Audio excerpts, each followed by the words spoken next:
E 13 anos depois, Paranorman continua sendo uma animação extremamente importante para as pessoas LGBTQIAPN+.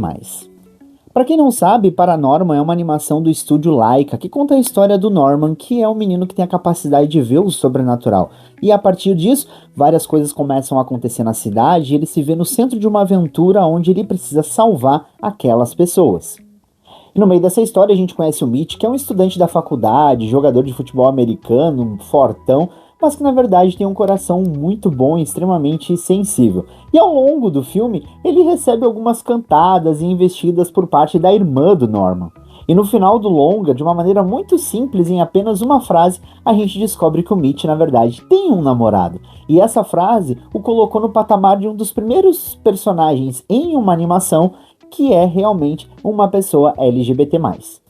E 13 anos depois do lançamento de Paranorman, a gente veio a conhecer o namorado do Mitch, que é o Luca. O estúdio Laika decidiu revelar em ilustrações quem era esse personagem e a importância dele, principalmente na construção do personagem que é o Mitch. E apesar da demora de 13 anos em revelar quem era o namorado do Mitch, isso se faz extremamente importante, porque apesar de tudo isso, essa história não foi apagada e muito menos esquecida.